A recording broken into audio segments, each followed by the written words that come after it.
We're going to talk today, continue talking today about issues of Shalom Bayit and how we could avoid problems, and if Chas v'Shalom they come, how to deal with it, but mainly how to avoid problems.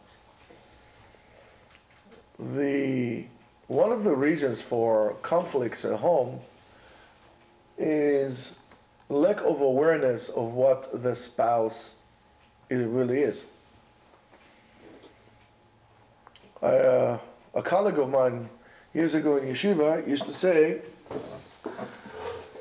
that a guy thinks that when he marries someone, he marries a guy with a skirt, and the girl, she thinks she's marrying a girl with pants. And it is absolutely correct. Absolutely correct. I'm not talking about the gender preference. I'm talking about the way they think, the way they operate. Not understanding how those things happen.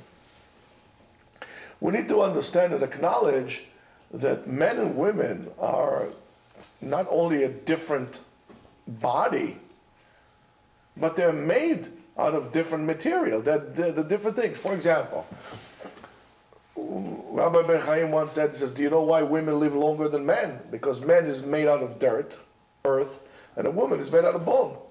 I mean, in other words, they're different. Men and women think differently. We're not getting into the psychological issues of, we raise boys, through rough and tumble, and girls we give dolls, and boys we give cars. Leave that leave that aspect to the side completely. I'm talking about altogether. They're different. That's not a matter of who is better, man and woman. There's no such thing in the Jewish home. There's no such thing as who is going to be superior, who is going to be inferior, this is not a Jewish concept. A Jewish home is based on the fact that we are different, and it's good that we're different, and together we make a complementary effort to really make this house work together. Because I recognize, and pay attention to the word, recognize the qualities that you have and I don't, and the other way around. When we do that, terrific. It's good. So when a boy marries a girl, hopefully, right? He marries a girl, he's used to interactions as he had with his chavruta, right? For example, he sits down with his chavruta all these years, and they learn and they talk a certain way, and they and so on and so forth. So he comes to, and that's one of the problems in dating as well. You forget that there's a woman in front of you, not your chavruta, that is actually looks a little better. So all of a sudden you go to a date, you say, I have nothing really to talk to her about. What do you want to talk about? What do you want to talk about? Shakla and Taya of the Gemara? She doesn't talk like that. The whole pattern of speech should be also changed, because whenever you talk with your chevre, yeah. You can't talk to a girl like this, it doesn't work. It doesn't work. You really have to refine yourself. And maybe if you refine yourself, you realize that many times the way you talk to your chevre is not really you, it's a shtick. But that's a different case altogether. A bunch of copycats, one talks like it, everybody talks like it. It doesn't make a difference, right? You could be Yemenite and talk like a Litvak, a certain slur of a speech or like a yeshivish twang, you don't. It's not normal to talk like that. Everybody's trying to imitate some Rosh Yeshiva from I don't know, whatever, 70 years ago. They had some kind of a list, speech impairment. Everybody copies them. And now, if you don't talk like this, it's not good. But that's a different Bildechaya altogether, this whole mahala. But when you talk to a girl, you have to talk to her like a girl. You can't talk to her like a boy. I mean, if you will go to a girl, right, let's say a secular girl, let's say a secular, right? You go on a date, what are you going to talk to her about? The Falcons versus the Patriots? And again, if that's just all you have to talk about, it's pretty sad. Not knowing, not recognizing that there is a girl in front of you, and expecting the same quality and level of interaction as you do with your chavruta, that's wrong. And the other way around. When a girl goes with a guy, don't expect the guy to talk to you as you talk to your friends. Oh, mamash, and expect from him to, you say something and he says, and your friend says the same responses, and then you're going to judge this guy based on the responses that your girlfriends do, and you say, oh, he's not caring about me. He didn't respond. He said, oh, gewaltig, oive. That doesn't, he's a boy, he's not a girl. That's a problem. That problem lingers further into home. Somehow, I don't know how. That's a different topic for sugya altogether. But somehow you got married, and now you linger this back into your home. Not stereotyping. However, let's look at the average guy, right? The average guy, lives in a dorm, lives in Geula, in Yerushalayim, for all these years. Let's say a guy went to yeshiva, so he went to yeshiva. He basically dormed from 9th grade until 3rd, 4th year Bet Medrash, right? So he lives with a bunch of wilde chaya animals, like this. They feel like taking the socks. They throw the socks up here. They put the underpants there. You walk around like this. You walk around like that. Right? I have to tell you boys, right? You have a whole melange of clothes on the floor, and you pick them up and you go, oh, yeah, I wore this 2 weeks ago. Okay, not a problem. You put it on and you go. It's all everything. You live off your floor. Well, to a girl, most likely, hopefully, it doesn't work like this. She likes everything neat and organized and so on and so forth. And you as a husband need to be considerate. First of all, you need to be aware. You can't be considerate if you're not aware. You need to be aware of this woman's needs.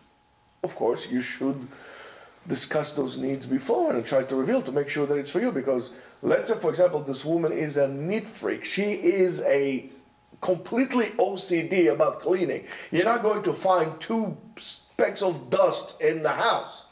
She's going to be already, if that's the woman she is, and you are Mr. Hippie, 1969, throw everything out and wear the same clothes for 70 years, and so on and so forth, like a bitnik in Seoul, and there's going to be a clash of the titans there.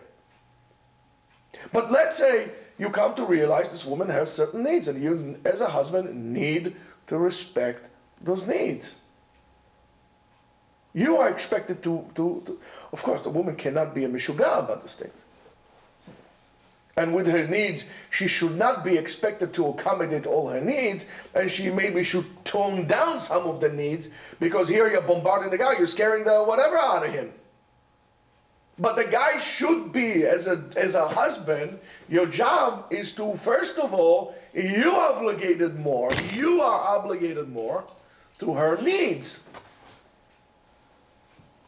When we talk about mitzvat ona, everybody like mitzvat ona, right?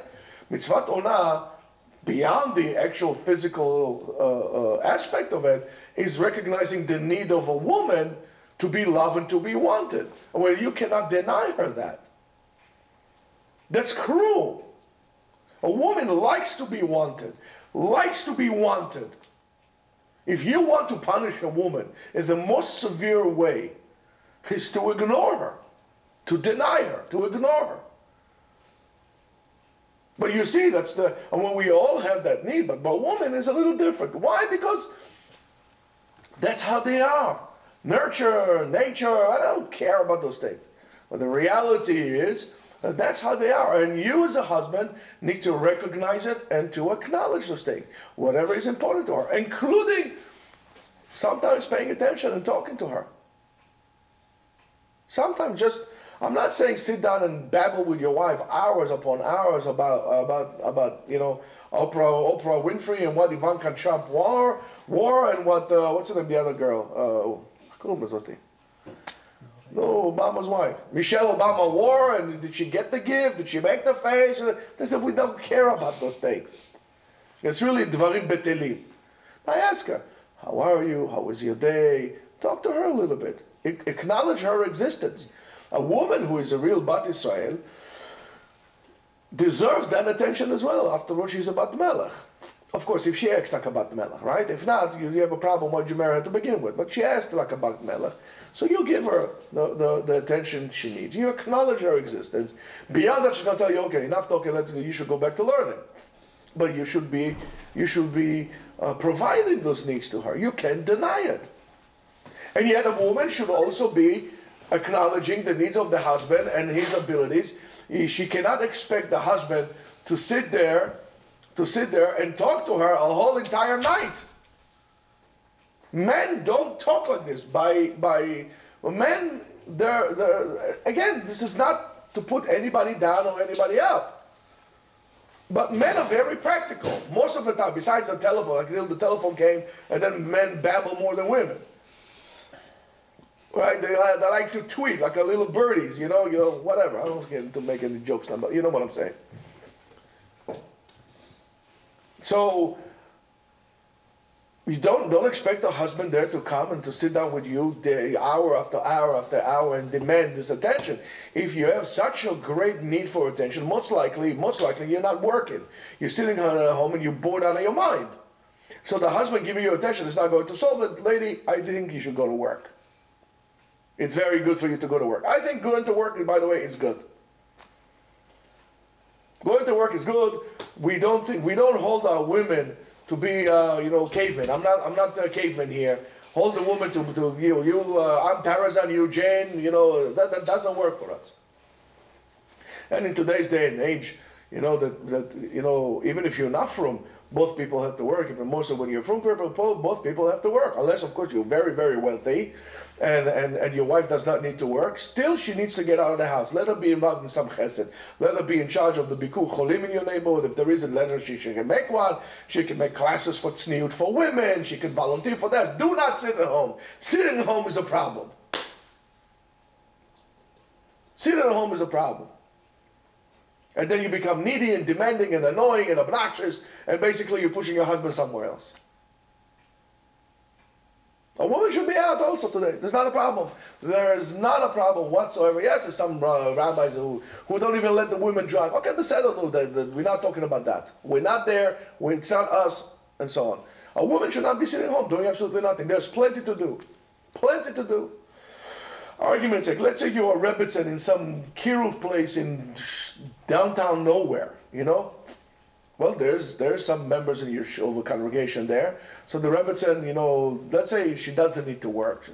But let her arrange the women there together, the older women to visit, to enhance the community. There's plenty of things to do. She can be in charge of the mikveh. She can take care of, old ladies to make a sisterhood and so on and so forth. And Gesundheit, and all of a sudden things happen, even with a bunch of old people. Things could happen. But to sit down at home like this, waiting for your honey to come and talk to you, that's not going to do it. That's going to create friction at home. Because when one side is not contributing and only demanding, that creates a lot of tension. The harmony at home should be also from you giving and I'm giving, you giving and I'm giving. And it's always this loop, like a Google sign, on and on and on and on. We're always like an 8 sign, one is giving to the other, receiving and giving and receiving and giving at the same time. Then you have harmony.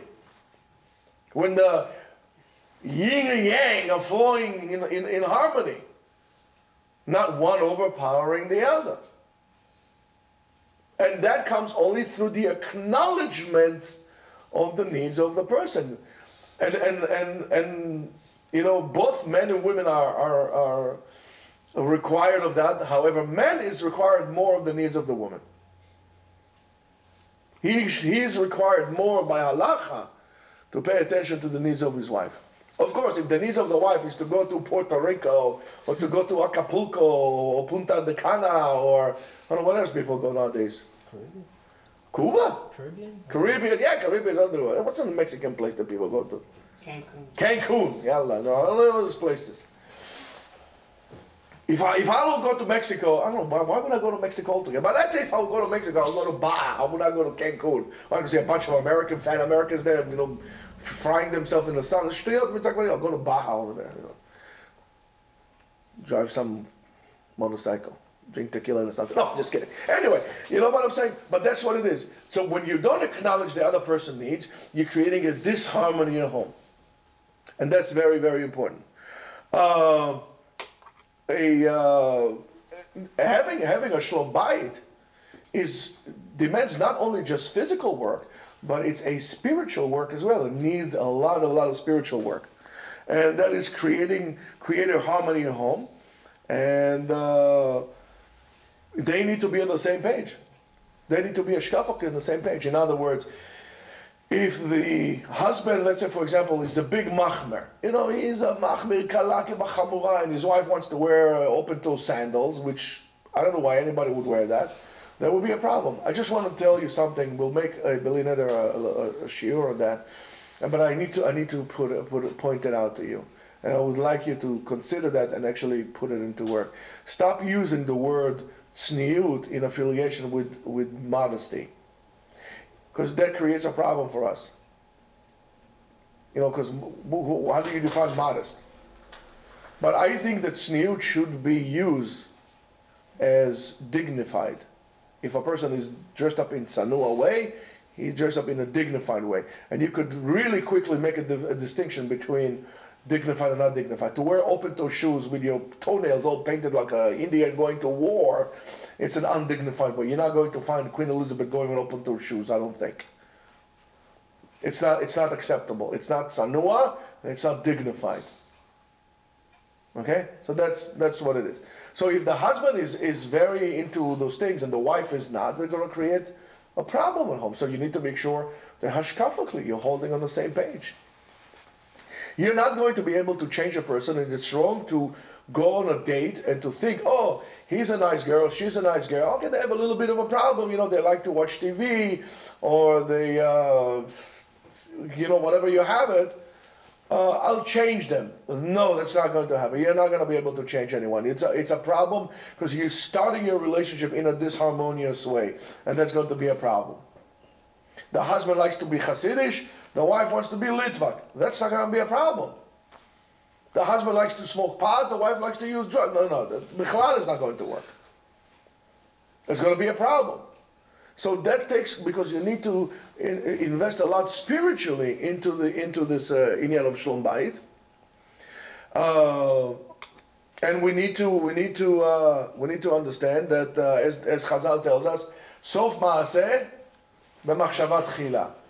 You have to think about before you're getting into that, before you're getting into the marriage. You have to think about how's it going to look. Think about it. You're not thinking. You're running from one thing to the other. Getting 3 dates, 2 dates, 5 dates, mazal, bingo, get married, engaged, and all of a sudden it's, whoa, what did I get myself into?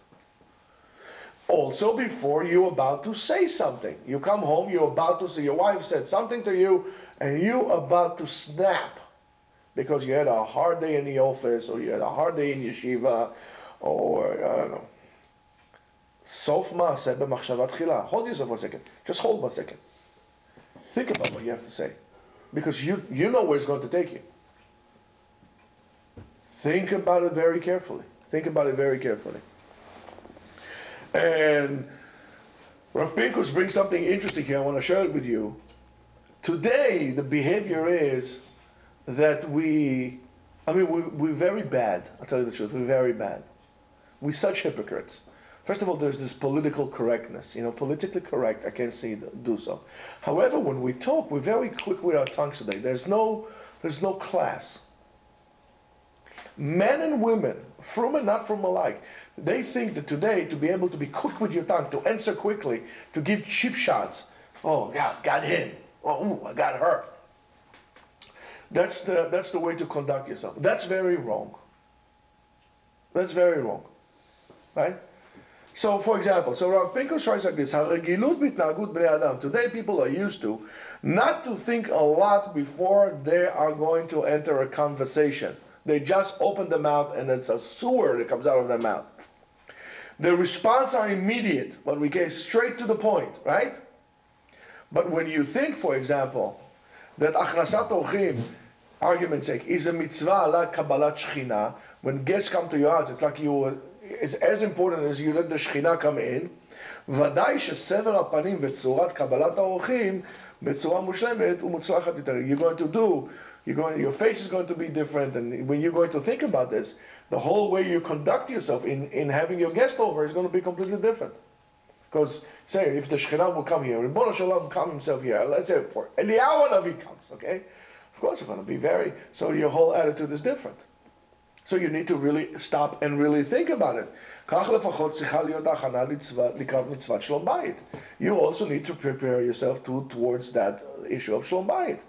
And he brings a very, very interesting point, Rav Pinkus here. Again, the point is that we talk right away. Somebody asks you a question, right? You feel right away because, and this is all because we are very weak.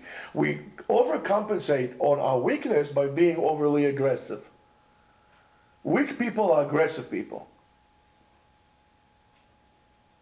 Siag lechochma shtika. You want to show people how wise you are? Shut up. Or as the Chinese say, the gate to wisdom is silence. You see, it's true across the board. In today's world, it's not. Who's going to be on top? It's like everything is a presidential debate. You don't think about what you say, you just babble things. And we have celebrities as politicians, and we have rabbis as celebrities.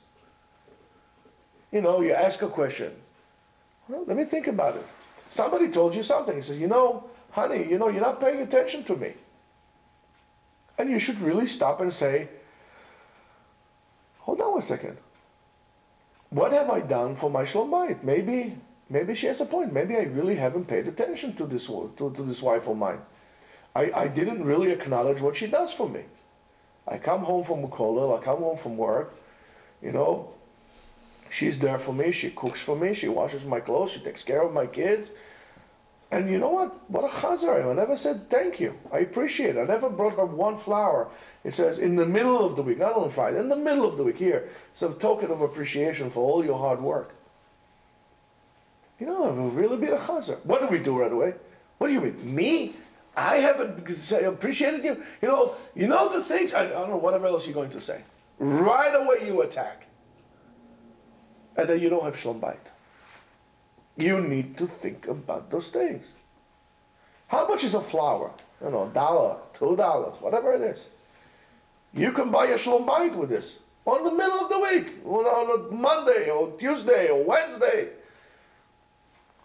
Bring a token of appreciation. Say, honey, thank you. Thank you for what you have done for me. I really appreciate it. There's no words for me to tell you. You don't like it? Let me tell you. Let's try to see how life it is for you to be alone. Would you rather be alone? To come home, you're coming home to an empty house. You have dishes from the morning in the sink, or maybe from 2 mornings ago or 3 mornings ago, and your lunch and your dinner and like this.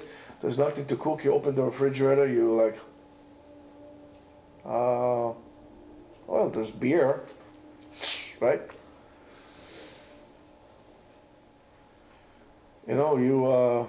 Maybe you ran out of toothpaste. You're going to put some vodka into your mustard and gargle like this to have some, because you know what I'm saying. Do you want to do that?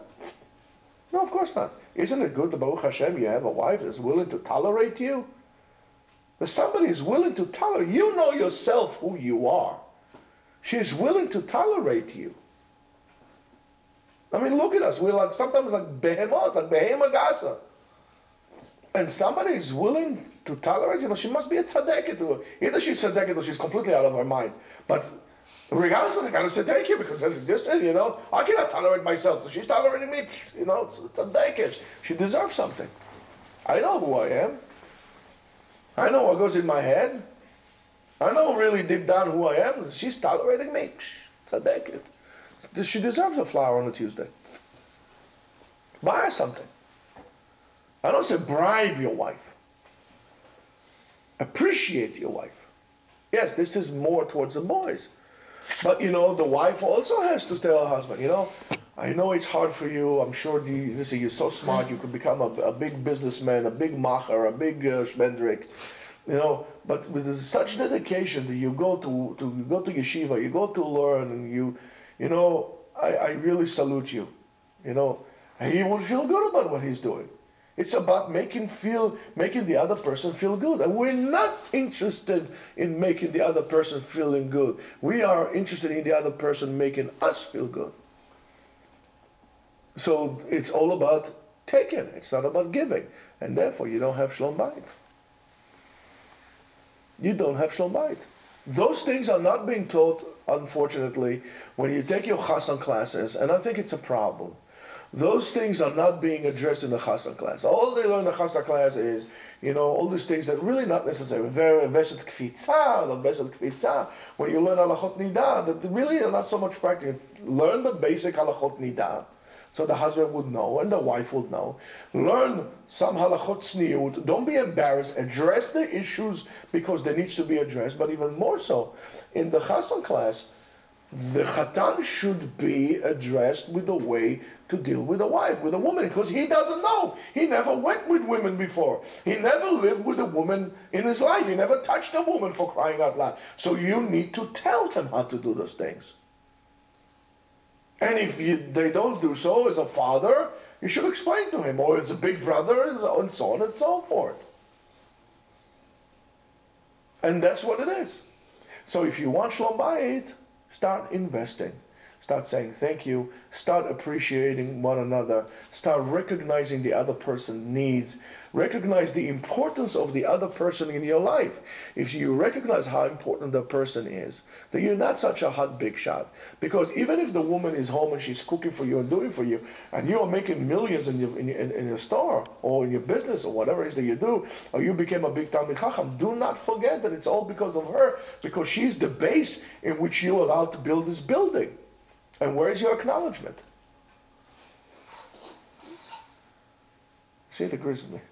So ultimately, that's all it is, and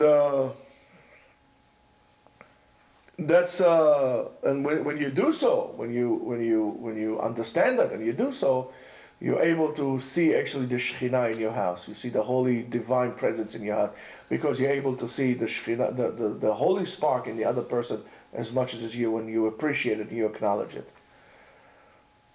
If you cannot have a good relationship with a person, most likely you should also look at your relationship with HaKadosh Baruch Hu as well. You should also evaluate your relationship with Ribbono Shel Olam. How you do things, why you do things. Do you actually sit down and you thank Ribbono Shel Olam for everything that He done for you? For all the good things that the HaKadosh Baruch Hu is giving you, on all the big things, but also especially on the little things HaKadosh Baruch Hu is giving you in your life. Your ability to be healthy, to eat, to drink, to sleep, to do, to act, and so on and so forth. And I think ultimately it comes from that. We take too many things for granted, including HaKadosh Baruch Hu. We take it for granted.